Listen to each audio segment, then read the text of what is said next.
Robin Hood Radio presents Stage Right or Not with Michele Willens. Michele is a longtime journalist and herself is a published playwright of several theatrical works. She's a frequent contributor to the Huffington Post, Daily Beast, and the Atlantic websites. Well, as I mentioned last week, there is a record amount of youthful angst currently on New York stages. Of course, Dear Evan Hansen is the classiest and most enduring of the lot, dealing with things like social media, bullying, and teen suicide. Mean Girls, Tina Fey's adaptation of her popular film, is a bona fide hit, and that one is exactly what it sounds like, proving that the female sex can be the least forgiving of others' perceived weaknesses.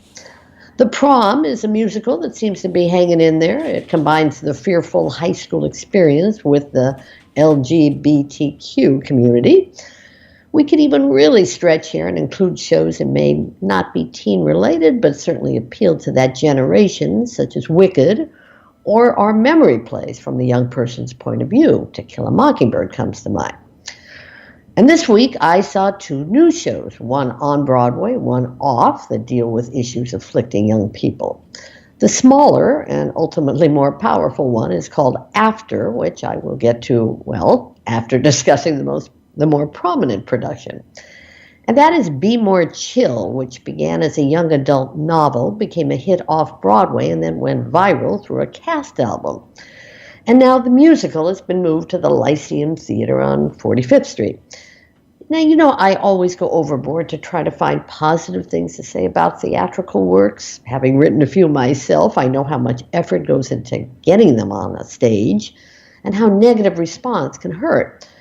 But in my opinion, Be More Chill is a low point for Broadway.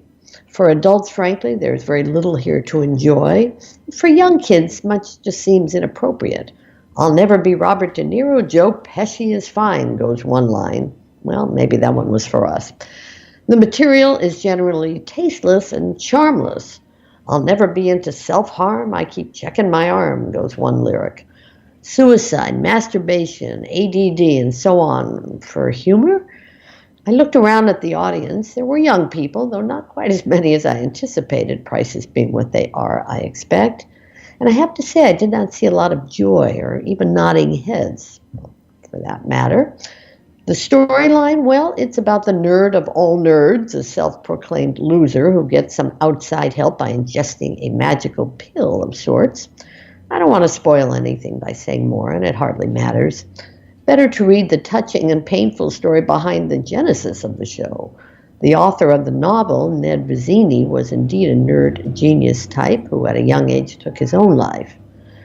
You know, when we lost Jonathan Larson just as his show Rent was reaching the stage, that one truly felt like a loss of so much more that would have come. What most surprises me about Be More Chill is how mediocre the book, music, and lyrics are. It truly makes you appreciate Dear Evan Hansen. Love that one or not, it's hard to criticize the professionalism of the musicianship. Be More Chill feels like a show that might be put together in summer camp or by a high school class. If that's the point, good luck with that. If the show is still running on Broadway in 6 months, I will stand corrected. Already I see half-price tickets being offered, and word of mouth simply can't be much friendlier than what you're hearing right here.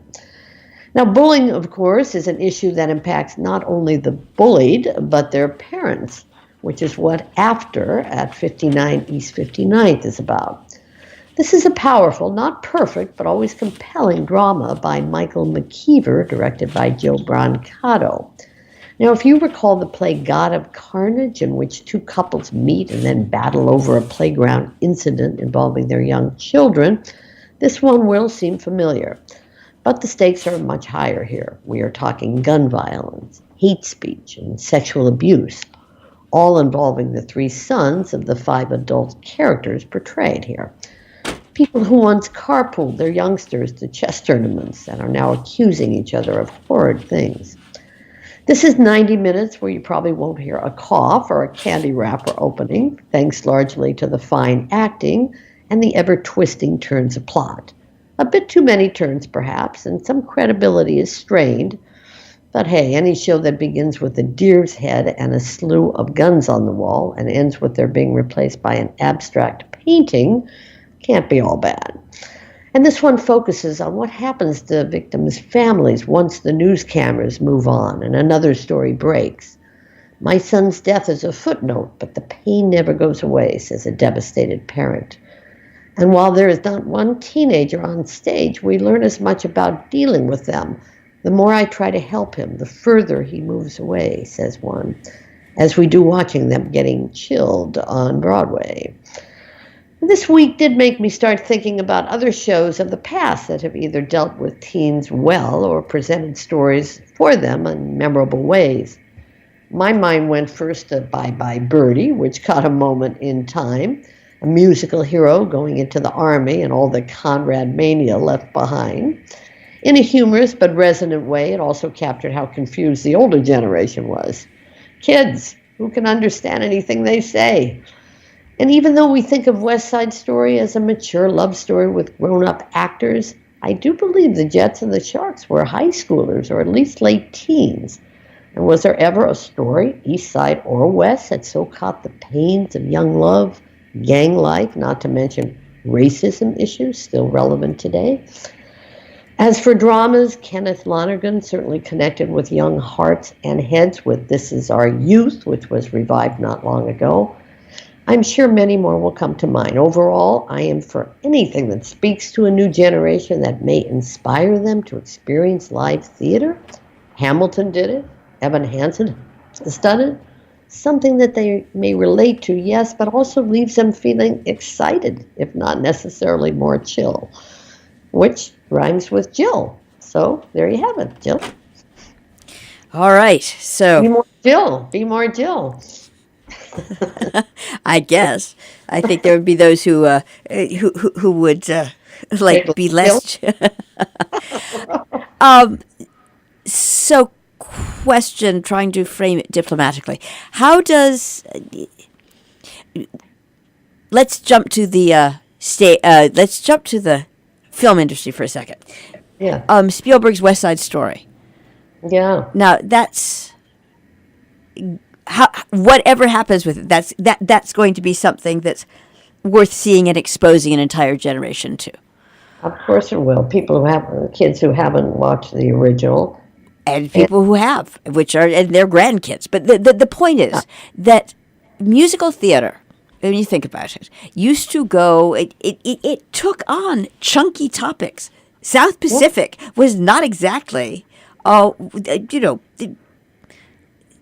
either as young, Oklahoma. Which no, is coming exactly. back. All the Dust Bowl, the World War II, these are, and somehow, through the prism that it's being, I'm going to call it the media prism, not necessarily. I'm sure from a production standpoint, these things are out there all of the time.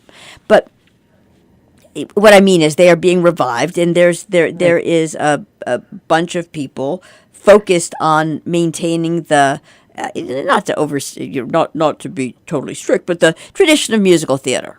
Yeah, right. And it's always fabulous when something comes along that turns that on its head. That which is going to be then it becomes part of the canon. So it's like Hamilton came along, fantastic. Now every show does not need to. It should not be Hamilton. However.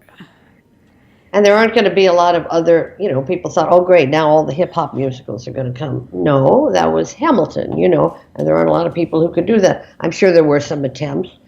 And Dear Evan Hansen obviously opened the floodgates maybe for some more, explorations musically of that young world. And there have been others off Broadway and there have obviously been many, many shows that deal with teenagers. But musicals, you're right, doing a musical about them and for them, it's exciting. I was excited to see Be More Chill, especially because I'd heard that it was such a sellout, at Off-Broadway, which convinced the producers that, hey, there must be enough people out there, and we will see. I don't know quite who the audience is for it. A Broadway ticket is not cheap. And it's much less cheap than it was some time ago. And this is where I wonder and again, this is from the lofty height of agedness at this juncture. But it makes me kind of wonder if you can't figure out who the audience is, if you don't know who your audience is, what are you doing? In other words, why are you transferring it? I guess they think it's the teenage audience. But they're not going to go to a Broadway show, most likely, at these prices. Their parents don't want to take them. Well, who would? And for younger children, this is really, really not something for younger children, Sure. Under teens. I don't know. Maybe it'll strike a nerve, and let's keep talking, let's keep chilling. I may be wrong, but I don't have good feelings. I don't think the reviews were very good about, not just mine, but I don't think others were as well. But, I don't know. I'm sure there are TV shows that we all thought, oh my God, who's going to watch this? But again, you're not paying, $120 to watch a TV show. It's not the same thing. Plus, there is an element, and this must be, I'm sure this is remembered by any director out there. You've got to, when you grab somebody, there is some sort of connection. You've got to make some sort of connection with the material. Right. However, whatever. Yeah, Evan Hansen does. And exactly. I'm not even a huge fan of Evan Hansen, but I admire it tremendously. What that does effectively, it also really deals with the parents in a very touching way.